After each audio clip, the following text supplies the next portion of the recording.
Pagi hari ini Tuhan kami mengucap syukur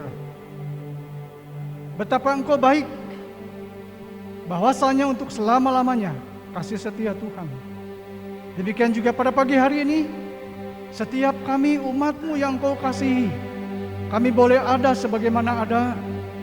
Kami tahu bukan kekuatan dan hebat dan gagah kami, tapi semata-mata kasih karunia dan anugerah Tuhan yang telah memeliharakan kami melewati setiap hari-hari kami, Tuhan. Kami menyadari kekuatan kami datang dari Tuhan. Kami bersyukur untuk semua pertolongan dan berkat-berkat Tuhan di dalam hidup kami. Kesehatan, kekuatan, perlindungan Tuhan, semua yang baik, anugerah Tuhan begitu melimpah di dalam hidup kami, Tuhan. Dan di pagi hari ini kami boleh datang kepada Tuhan dan memberi yang terbaik dengan apa yang kami miliki, yang kami punya. Bahkan hidup kami persembahkan sebagai persembahan yang hidup, kudus, dan berkenan di hadapan Tuhan. Terima kasih Bapa. Pada pagi hari ini dengan iman, percaya kami kepadamu, kami berdoa kepadamu Tuhan, bahwa sesungguhnya pertolongan kita datangnya dari Tuhan. Dialah yang menjadikan langit, bumi, serta segala isinya. Dialah yang setia, dan kesetiaan Tuhan tidak pernah berkesudahan. Dulu, sekarang, sampai selama-lamanya. Turunlah atas kita sekalian kiranya kasih dari Allah Bapa, kasih karunia dari Tuhan kita Yesus Kristus menyertai dan memberkati saudara kita dalam ibadah kita pada pagi hari ini. Yang siap diberkati Tuhan, katakan bersama-sama, amin. Beri kemuliaan yang paling meriah.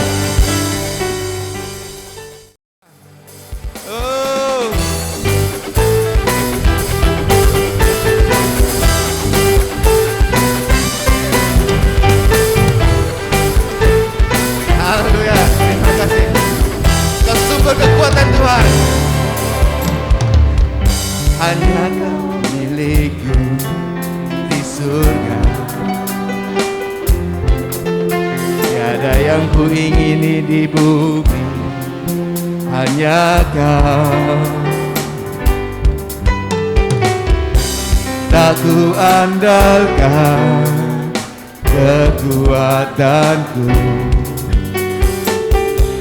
namun yang pasti kan tetap selalu.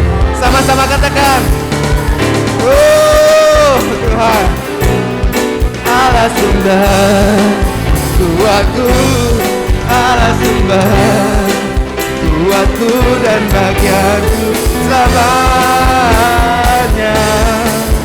selamanya. Haleluya. Lagi katakan, hanya Kau milikku di surga, milikku di surga. Tiada yang ku ingini di bumi, hanya Kau. Tak ku andalkan, tak ku andalkan kekuatanku, namun yang pasti Kau tetap selamanya. Allah sumber kuatku, Allah sumber kuatku, Allah sumber kuatku dan bagianku selamanya. Allah sumber kuatku, Allah sumber kuatku, Allah sumber kuatku dan bagianku selamanya. Katakan, Allah sumber kuatku, Allah sumber kuatku, Allah sumber kuatku dan bagianku selamanya. Allah sumber kuatku, Allah sumber kuatku, Allah sumber kuatku dan bagianku sama. Semua katakan, Allah sumber, Allah sumber kuatku, Allah sumber kuatku, Allah sumber kuatku dan bagianku sama. Allah sumber kuatku Tuhan, Engkau sumber, Allah sumber kuatku dan bagianku selamanya, selamanya, selamanya, selamanya, selamanya. Haleluya. Kita mau bersuka cita karena Allah kita dahsyat.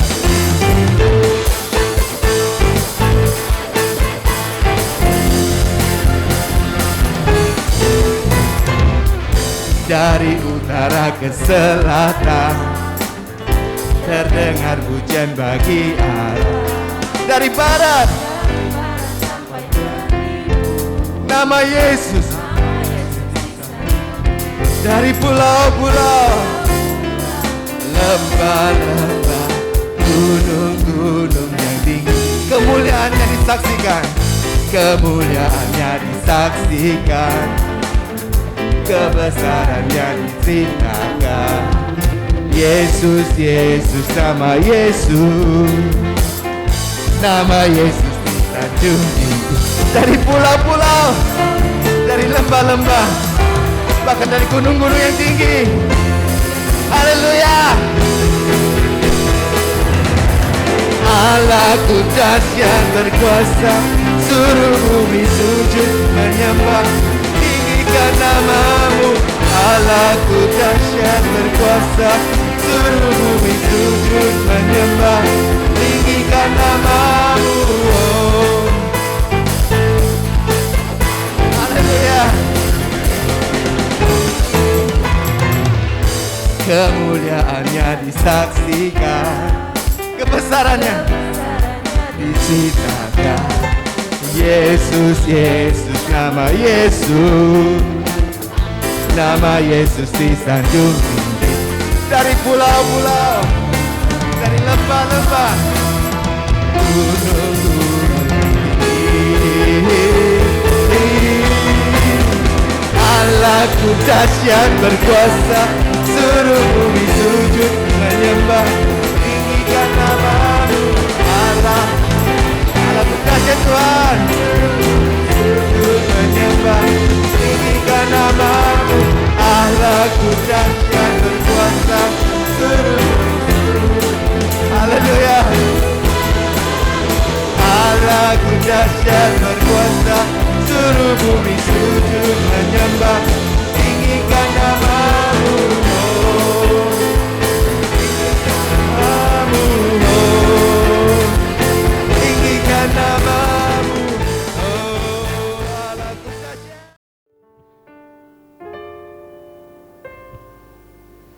Belum pernah ada kasih di dunia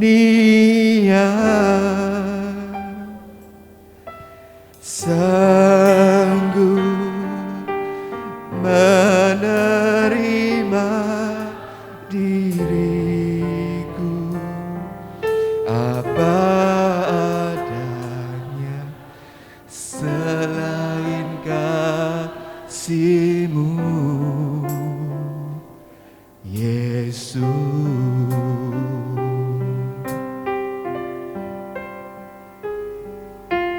Takkan ada lagi seperti ini, sanggup mengubahkan hidupku menjadi baru selain kasih-Mu, Yesus.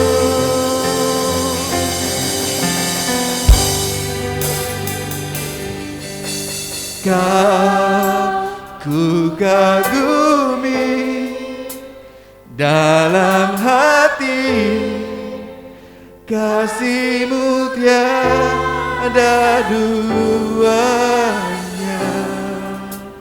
Sampai kini ku akui kasih-Mu tiada duanya.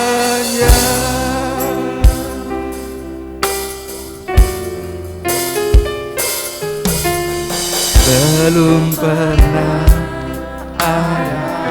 Terima kasih Tuhan. Oh.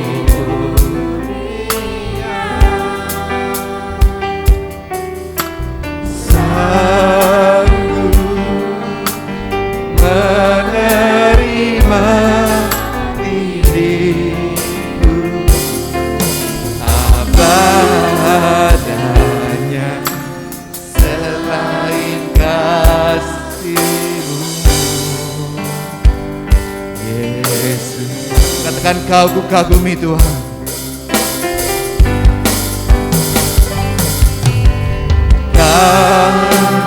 Ku kagumi ya. Amin Tuhan. Oh, Kau begitu dikagumi Tuhan oleh umat-Mu. Kami mengucap syukur Tuhan. Oh, kasih-Mu tiada duanya. Kagumi dalam hati. Oh, kasih-Mu tiada duanya. Sampai kini oh, kasih-Mu tiada duanya. Jemaat Tuhan, katakan, Kau ku kagumi. Kau ku kagumi. Haleluya. Haleluya. Oh Tuhan. Terima kasih Yesus.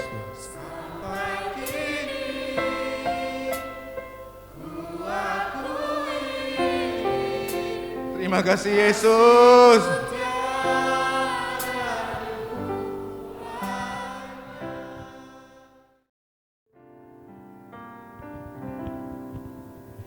Kasih yang terindah.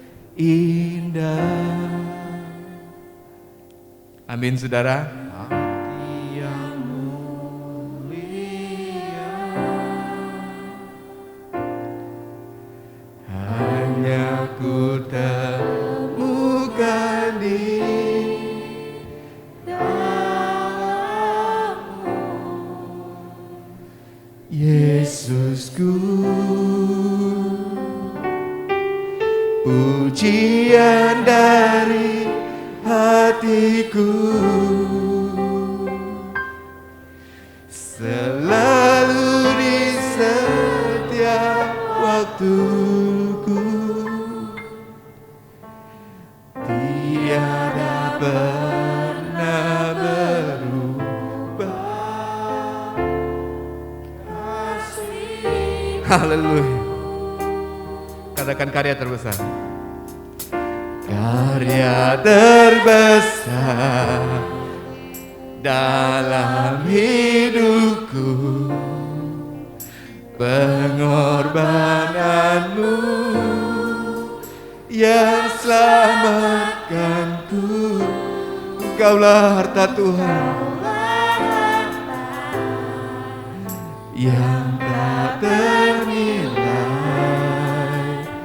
yang ku miliki dan ku hargai. Yesus, Engkau ku kagumi. Saya ajak semua kita sama-sama bangkit berdiri.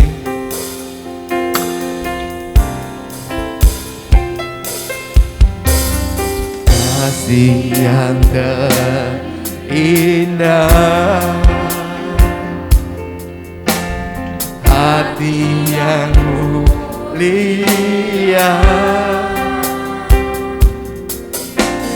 hanya ku temukan di dalam-Mu, Yesusku. Pujian dari hatiku selalu di setiap waktuku. Tiada pernah berubah kasih-Mu. Oh, karya terbesar, terima kasih.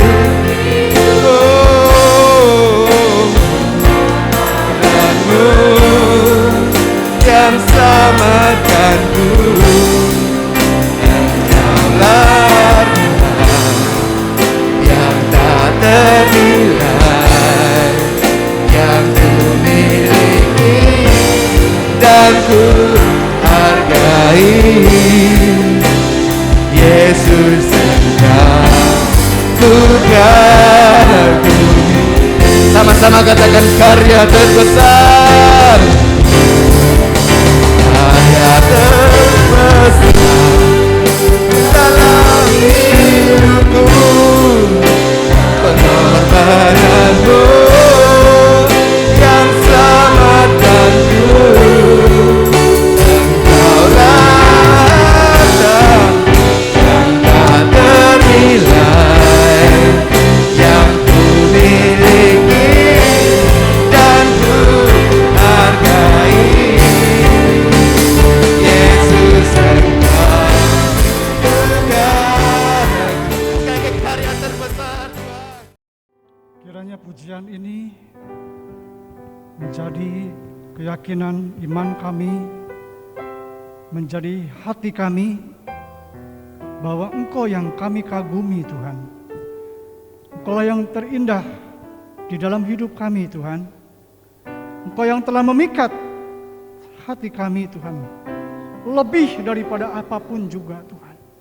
Engkau yang terindah dan Engkau segala-galanya bagi kami Tuhan. Saat kami memandang kepada salib Yesus, maka di sanalah kami akan melihat kasih yang murni, cinta yang tulus,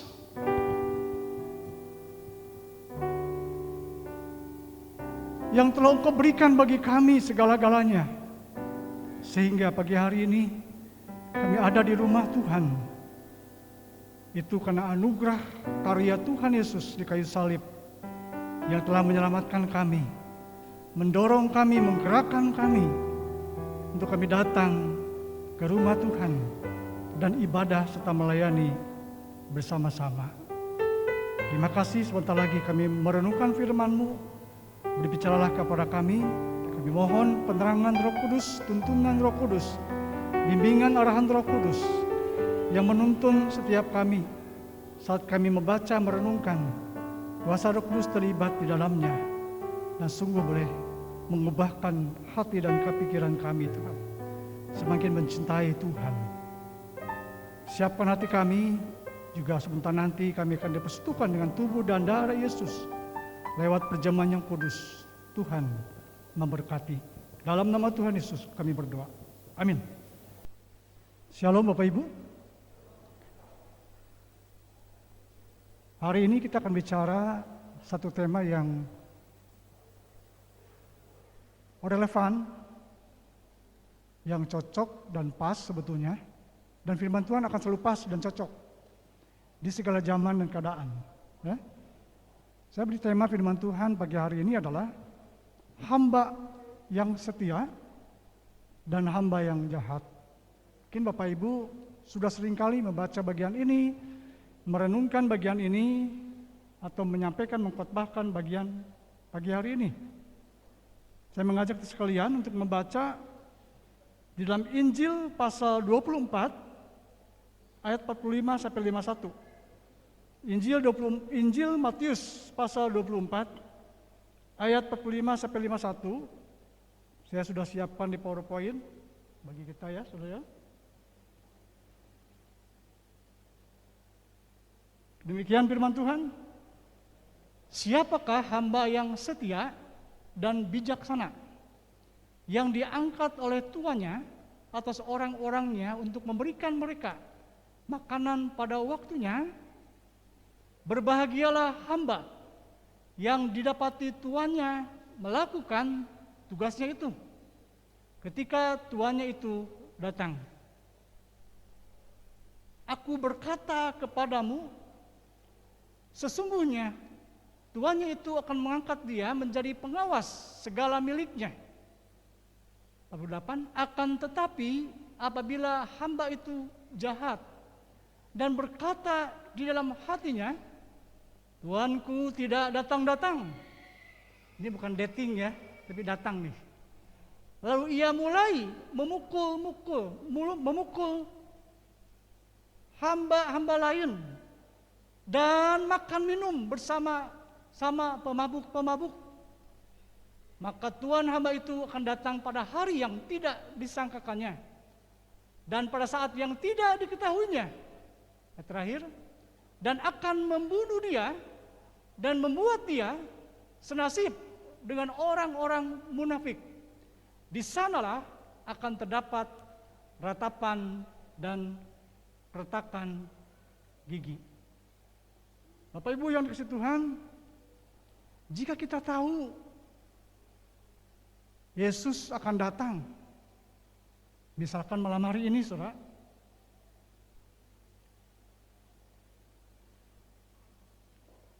kira-kira apa yang akan kita lakukan?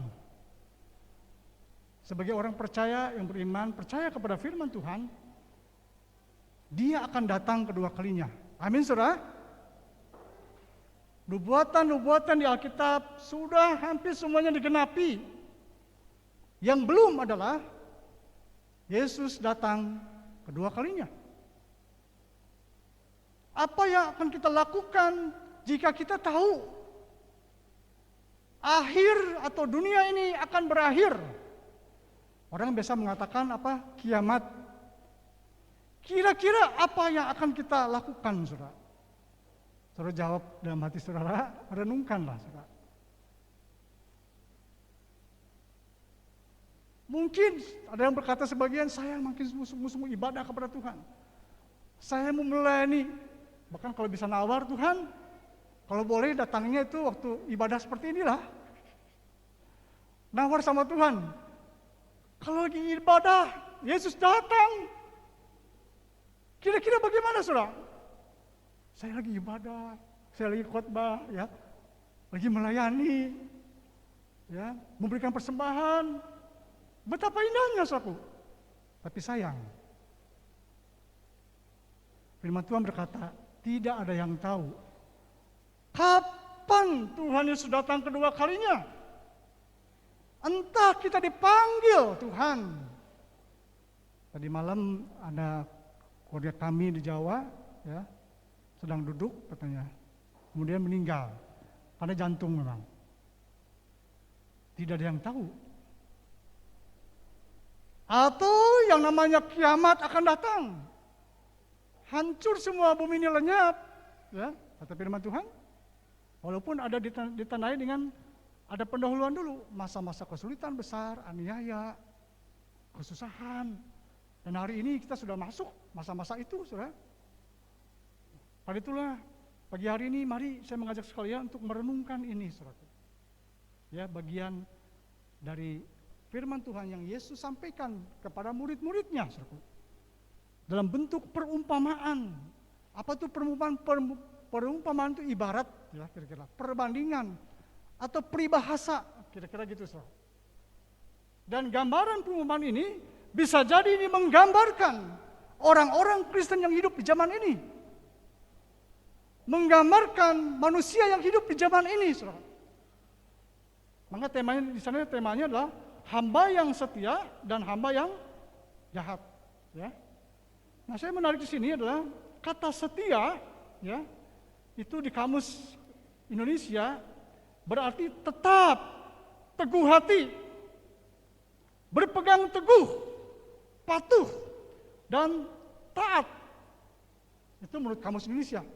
Tetapi firman Tuhan di sini, di Alkitab, versi King James Version, itu menggunakan kata faithful.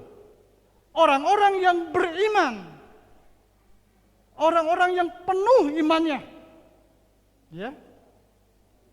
Juga dengan kata lain menggunakan kata pistos di Perjanjian Baru. Ya, yaitu layak dipercaya. Kalau setia dalam hal kecil, kata firman Tuhan, akan dipercaya hal besar. Kira-kira begitu, saudara. Ya, di terjemahan King James Version. Setia atau kesetiaan ini yang Tuhan mau, saudara.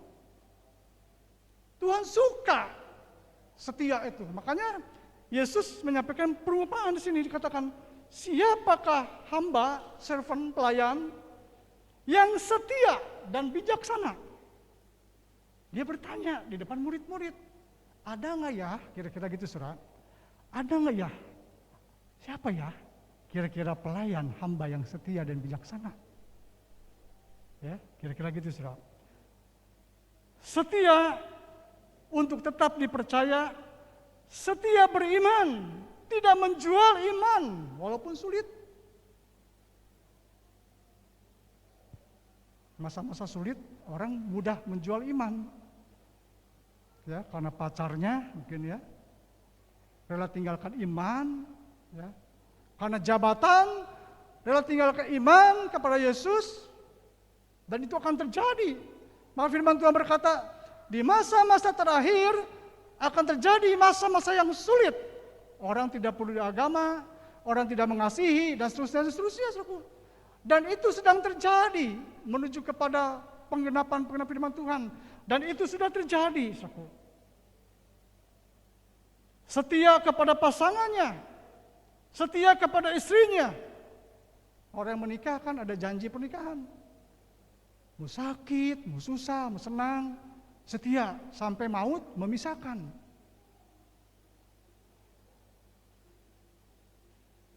Tapi kenyataannya, saudara, tidak seperti itu.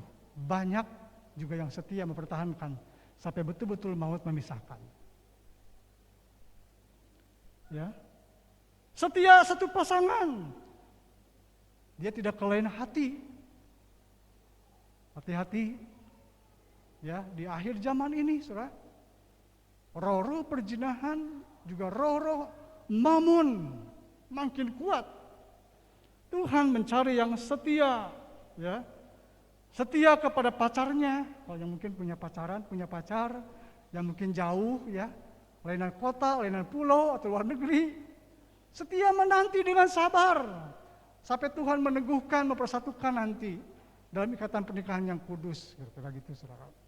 Setia, karena itulah Salomo mengatakan Amsal 20 ayat 6, banyak orang menyebut diri baik hati, tetapi yang setia, katanya, siapa menemukannya?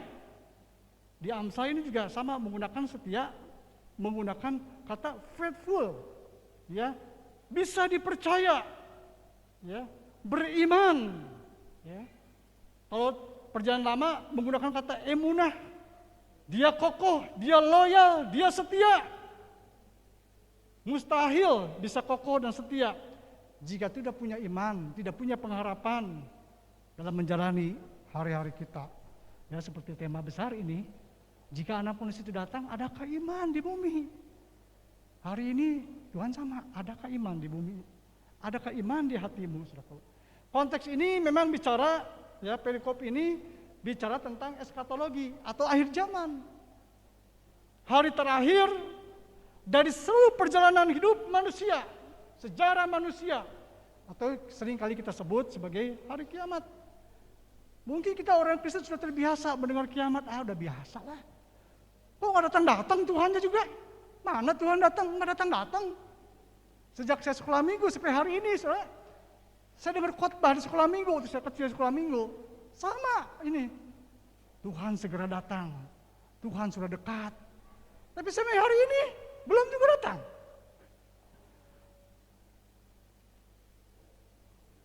Tuhan mau supaya kita tetap berjaga, jaga. Ya. Zaman Nabi Nuh sama. Maka di ayat sebelumnya, di konteks sebelumnya dikatakan di sana nasihat supaya berjaga-jaga. Digambarkan seperti zaman Nabi Nuh. Ketika hidup Nuh zaman itu dikatakan firman Tuhan, semua kehidupan manusia rusak di bumi. Ya, kasus amoral, ya, kejahatan bermacam-macam. Ya, dan zaman itu orang tidak percaya. Nuh dianggap gila. Nggak ada hujan di gunung, disuruh bikin bahtera, saudara. Ya, bikin bahtera yang besar. Dan orang-orang sekitarnya tuh zaman itu mengatakan, Nuh ini gila ya. Di gunung bikin bahtera, nggak ada hujan, nggak ada laut jauh, nggak ada air, buat apa katanya? Tapi firman Tuhan berkata, Nuh mendapat kasih karunia di hadapan Tuhan. Walau pada zaman itu rusak, tapi Nuh merespon keselamatan dari Tuhan. Dia merespon panggilan dari Tuhan. Dia tidak mau seperti orang kebanyakan pada zaman itu, saudaraku. Dia beriman kepada Tuhan, ya, saudara. Tapi Tuhan masih sabar menanti, menunggu manusia bertobat, saudara. Kembali kepada Tuhan, masih nunggu loh, saudara. Itu kan bikin bahtera puluhan tahun, saudara. Ya, Tuhan masih menunggu puluhan tahun, ratusan tahun. Nuh umurnya kalau salah 600 sekian tahun. Dan Nuh meninggal. Allah sabar menanti dan menunggu supaya manusia kembali kepada Tuhan. Supaya manusia kembali ke jalan yang benar, saudara. Tapi apa yang terjadi, saudara? Hanya Nuh sekeluarga yang diselamatkan. Berbahagialah Bapak Ibu dan saya hari ini yang sudah beriman, percaya kepada Yesus, saudara. Amin, saudara.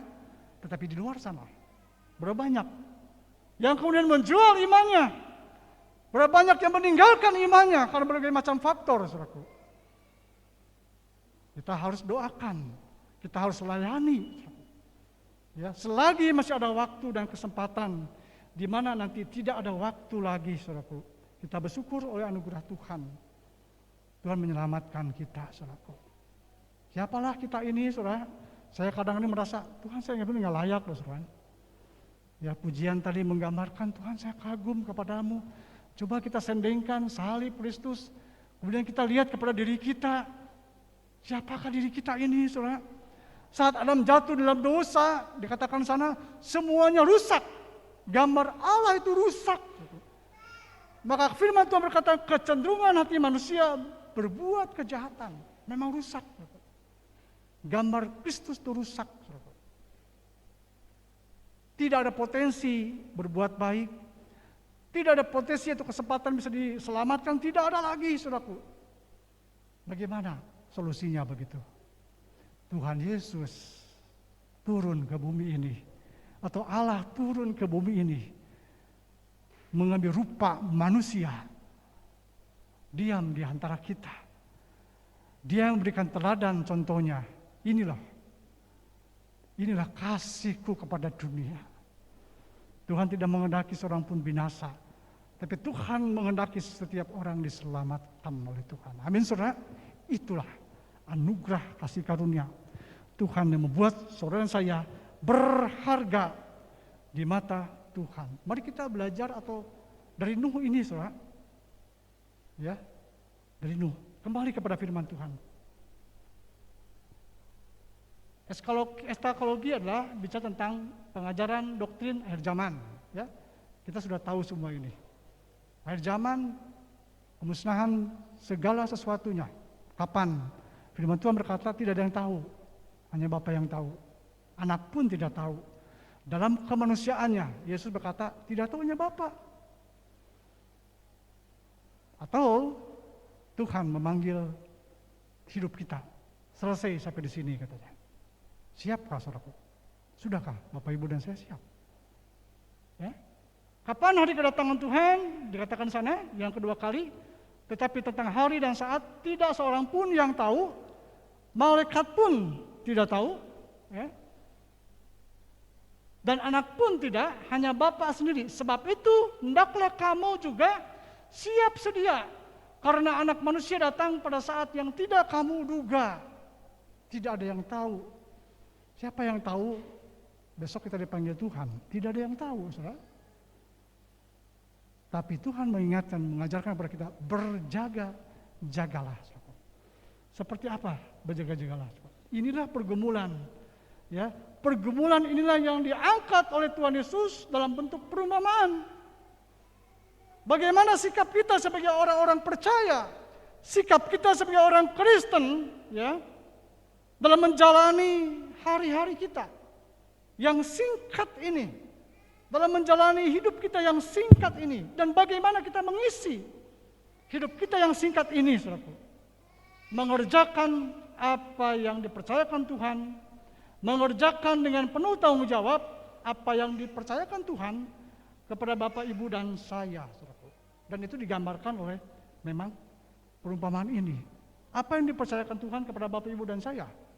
Kita dipercayakan pekerjaan, kita dipercayakan keluarga, kita dipercayakan harta, kita dipercayakan pelayanan, dan banyak lagi, saudaraku.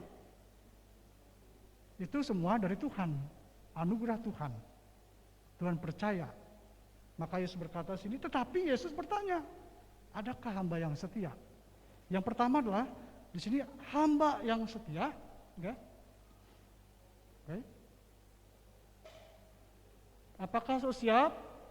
Apakah yang seharusnya kita persiapkan menuju kepada hari terakhir tersebut?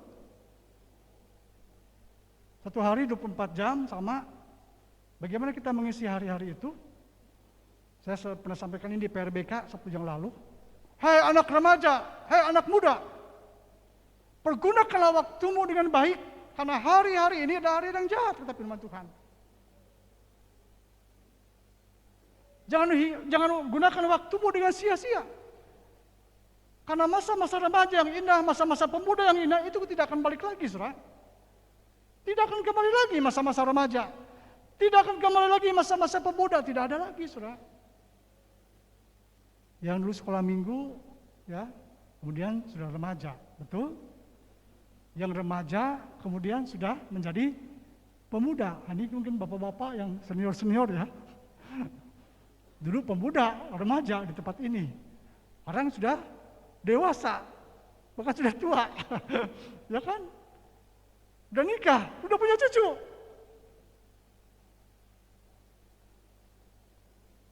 Waktu di belakang tidak akan kembali lagi. Karena itu gunakan dengan baik selagi Tuhan masih beri kesempatan. Ya, gunakan dengan baik. Hamba yang setia dan bijaksana digambarkan di sana seperti apa? Dia rajin. Ya, dia mengatur. Dia membagi-bagi makanan. Oh, luar biasa ya. Rajinlah. Jadi kalau selesai ibadah, dia mengatur, ya, ada kasih minum, kemudian mengatur makanan untuk pelayan mimbar, kira-kira gitu ya. Ya. Melayani kolektan, ya, penyambutan, banyak yang baik, yang positif. Dikerjakannya dengan apa, saudara? Setia, penuh iman. Dia percaya, layak yang dia dipercaya, kira-kira gitu.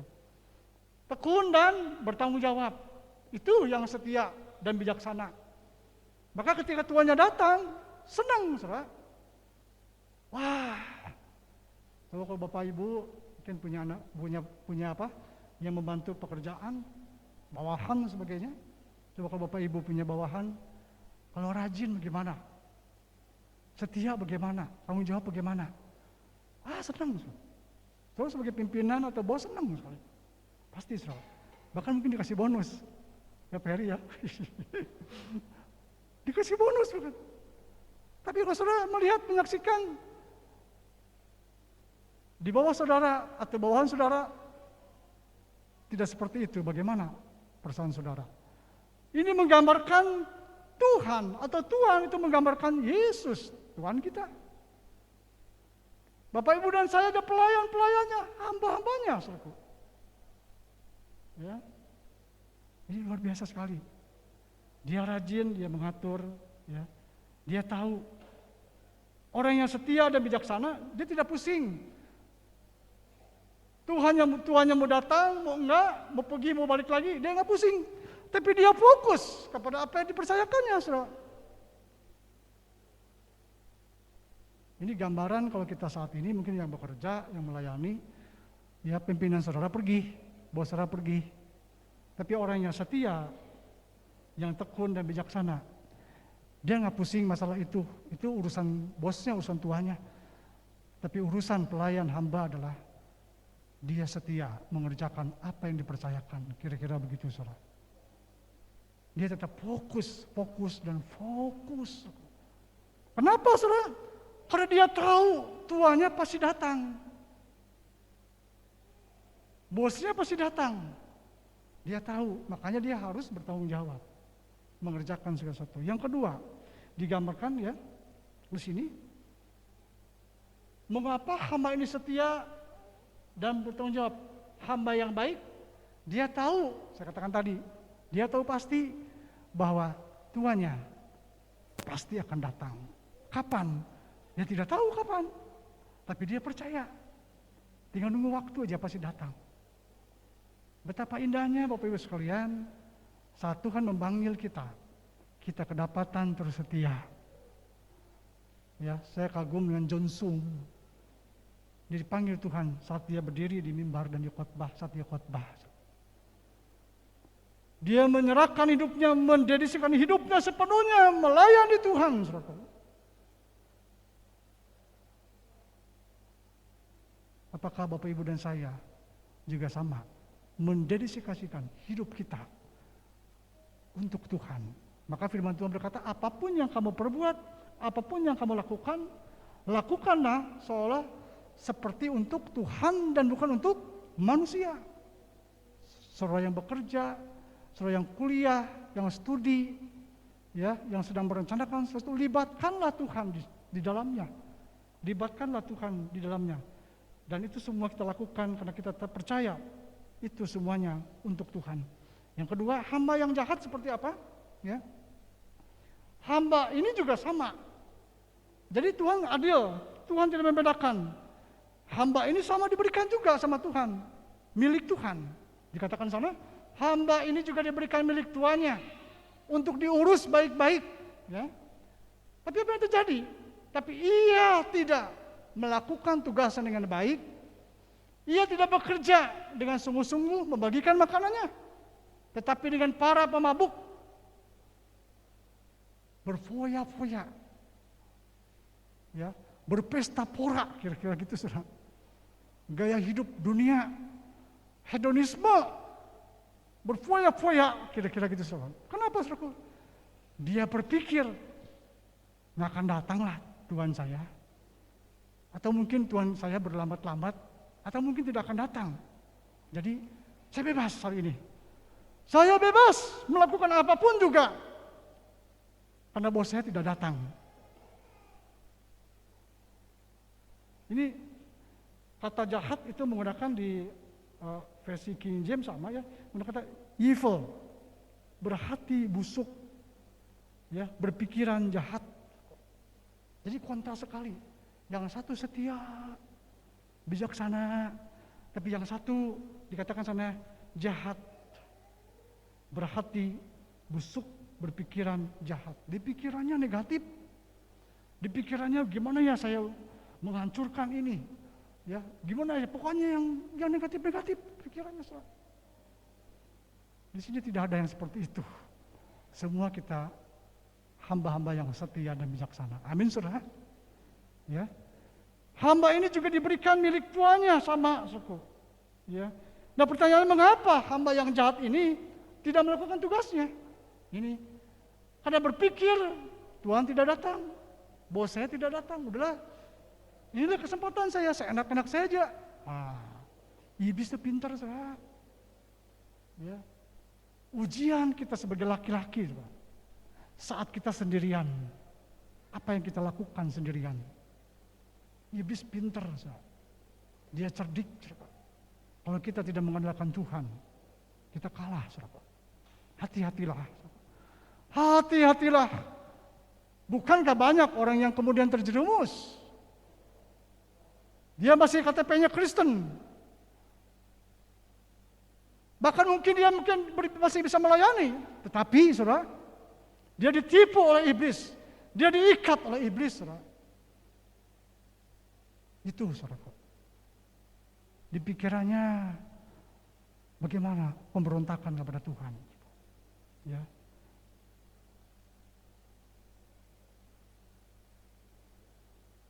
Ini menggambarkan kehidupan anak-anak Tuhan di zaman ini, saudara.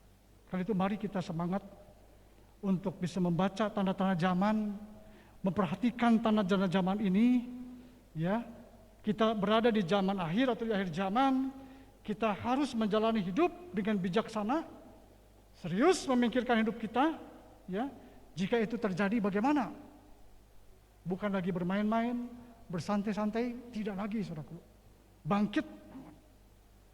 Seorang ibu atau seorang wanita yang meyakini ajaran ini, saudara, sedang berbelanja di sebuah toko kecil, ya. Sementara anak-anak muda pengangguran berdiri di sana. Saat tahu wanita ini Kristen, mereka mulai mengolok-olok dan berkata, "Kami mendengar Anda Kristen, ya. Kami mendengar bahwa Anda ini Kristen dan Anda menantikan Tuhan Yesus datang kembali. Apakah betul?" Mereka mengejek wanita ini. Bagaimana jawab wanita ini? Benar, memang benar. Jawab wanita itu tegas, punya prinsip. Apakah Anda benar-benar yakin bahwa Tuhan Anda atau Tuhan Yesus akan datang kembali? Tanya mereka. Tentu saja, jawab wanita itu. Dan mereka berkata, "Ya, kalau gitu ya udah pulang aja. Ya, lebih baik Anda cepat-cepat pulang dan bersiap-siap. Mungkin saat ini Tuhan dia dalam perjalanan." Sambil menghadap mereka, wanita ini berkata, "Saya tidak perlu bersiap-siap karena saya selalu siap. Always ready. Saya selalu standby, siap. Mau kapanpun Yesus datang, saya siap." Ibu saya waktu meninggal indah sekali, sudah dalam Tuhan memang. Ya, sering saya sampaikan kesaksian ini ketika berkunjung kepada keluarga, mendoakan pindahan rumah, kemudian agak tergelincir di kamar mandi, ya, karena mama saya memang ada penyakit rematik. Dia jatuh, kemudian diangkat lah, ya, dibawa ke ranjang, diangkat maksudnya simpan di ranjang, dan cepat sekali. Mama saya hanya berkata begini, karena yang mengantar cici saya, kakak saya. Dia cerita, "Ayo kita berdoa yuk," katanya. Dan kemudian dia melipat tangan, mengajak yang ada di situ, "Yuk kita berdoa yuk," katanya. Sudah selesai. Indah sekali. Kematian dalam Tuhan itu sangat berharga. Amin, saudara. Berbahagialah orang yang mati dalam Tuhan. Jangan takut dan khawatir dengan banyak hal. Jika Bapak Ibu hari ini merasa takut, khawatir dengan banyak hal, jangan takut. Yesus melihat kita begitu berharga. Saudara kuat, sabar, ya, menanggung segala sesuatu. Bapak Ibu yang dikasihi Tuhan, berjaga-jagalah di sini, siap sedia, ya, menghadapi segala kemungkinan yang terjadi, karena iman kita berkata, Yesus Immanuel selalu ada menyertai. Saudara. Saya ingat pengalaman Yesus dan murid-murid, saudara. Ya, di Taman Getsemani, saudara ingat? Yesus akan menghadapi salib, dan Yesus mengajak murid-muridnya berdoa, ya. Dan Yesus berkata kepada muridnya apa, saudara? "Tidak sanggupkah engkau berjaga-jaga dengan aku 1 jam aja? Tidak sanggupkah engkau berjaga-jaga dengan aku 1 jam?" katanya, saudara. Dia katakan sana apa, saudara? Ruh memang penurut, tetapi daging lemah. Lawan berjaga-jaga berarti tidak berjaga-jaga, ya, betul saudara, ya. Tuhan mengajak berjaga-jaga, tapi ternyata tidur. Hari ini Yesus sama, saudaraku. Berjaga-jagalah. Ya. Jangan sampai kita tidur dalam arti tidur rohani. Kalau orang yang tidur, biasanya gimana, saudaraku? Dia tidak ingat apa-apa loh, saudara. Orang tidur kok. Dia tidak sadar, saudara. Ya. Coba, saudaraku. Di mobil saudara tidur, tapi udah nyampe. Tidak sadar kan? Ya. Ketika saudara tidur dibangunkan, bangun, juga nggak kedengar. Tidur. Ya. Apa yang terjadi? Misalkan nih, jangan sampai terjadi ya. Ada kebakaran lagi tidur, nggak tahu juga.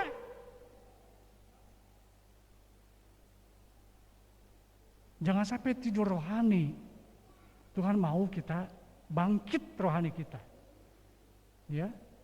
Jangan sampai tidur rohani sehingga kita tidak tahu, sehingga kita tidak bisa mengerti, menangkap tanda-tanda zaman. Hati-hatilah. Jangan sampai tidur rohani kita, tapi harus bangkit dan semangat. Ya, menarik ada kata hamba di sana. Siapakah hamba yang setia? Hamba, ya itu menggunakan kata doulos atau budak, orang yang sedang status sebagai pelayan atau budak. Ya, dahulu doulos ini, budak ini tidak ada harganya, saudaraku. Dia diperjualbelikan, tidak ada harga, saudaraku. Orang bisa diperjualbelikan, saudara. Saudara ingat kisah Yusuf, dijual sebagai budak, ya kan? Tidak ada harganya, saudaraku. Orang yang telah jatuh dalam dosa, Bapak Ibu dan saya dulu belum bertobat, kita hamba apa, saudaraku? Hamba dosa, ya kan? Hamba dosa, diikat oleh dosa. Maka kata Yesus berkata, aku berkata kepadamu, sesungguhnya setiap orang yang berbuat dosa adalah hamba dosa. Jadi apabila anak itu memerdekakan kamu, kamu pun benar-benar merdeka, saudaraku. Bapak Ibu dan saya kemudian percaya Tuhan Yesus, kita bertobat, kita diselamatkan yang dulunya hamba dosa, yang memberontak kepada Tuhan. Tapi kemudian kita percaya Tuhan, kita bertobat, kita dibaptis, kita diselamatkan, kita menjadi hamba kebenaran, bukan lagi hamba dunia atau hamba dosa. Puji Tuhan, saudaraku. Ini sangat berharga sekali. Ya, puji Tuhan, saudaraku. Lagi, Roma 6:34 dikatakan, atau tidak tahukah kamu bahwa kita semua yang telah dibaptis dalam Kristus telah dibaptis dalam kematiannya? Dengan demikian kita telah dikuburkan bersama-sama dengan Dia oleh baptisan dalam kematian, supaya sama seperti Kristus telah dibangkitkan dari antara orang mati oleh kemuliaan Bapa, demikian juga kita akan hidup dalam hidup yang baru. Saat Yesus dikuburkan, hidup kita yang lama juga turut dikuburkan, dibuang, udah selesai. Yesus bangkit dari kematian, setelah dibaptis, setelah diangkat, ya, setelah muncul dari air, dibangkitkan, saudaraku, menjadi berharga. Sebab kalau tidak bagaimana, saudaraku? Upah dosa adalah maut. Karena semua orang telah berbuat dosa dan telah kehilangan kemuliaan Tuhan. Upah dosa maut, yaitu neraka selama-lamanya. Tetapi, karunia Allah adalah hidup yang kekal. Sorga menjadi miliknya, saudaraku. Makanya Paulus berkata di sini, tetapi syukurlah kepada Allah, dahulu kamu memang hamba dosa, tetapi sekarang kamu dengan segenap hati telah mentaati pengajaran yang telah diteruskan kepadamu. Kamu telah dimerdekakan dari dosa dan menjadi hamba kebenaran. Terus ya, karena itu matikanlah dalam dirimu segala sesuatu yang apa, saudara? Yang duniawi. Apa yang duniawi? Ini percabulan, kenajisan, hawa nafsu, nafsu jahat, dan juga keserakahan yang sama dengan penyembahan berhala. Semuanya itu mendatangkan murka Allah atas orang-orang durhaka. Dahulu kamu juga melakukan hal-hal itu ketika kamu hidup di dalamnya. Nggak ada bedanya kita dengan orang dunia. yang di luar Tuhan sama katanya. Kita juga berbuat itu dulu. Kita mabuk-mabuk, mungkin ya. Kita melakukan amoral, ya, kasus moral, ya, apalagi menipu orang, saudara. Berbuat jahat dan semua banyaklah, saudara. Dulu, tapi sekarang kita tidak lagi. Saudara. Karena itu dikatakan firman Tuhan, matikanlah dalam dirimu.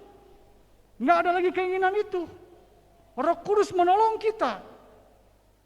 Matikanlah. Coba saudara belajar ya orang mati, ke orang mati. Coba orang mati cubit, saudara.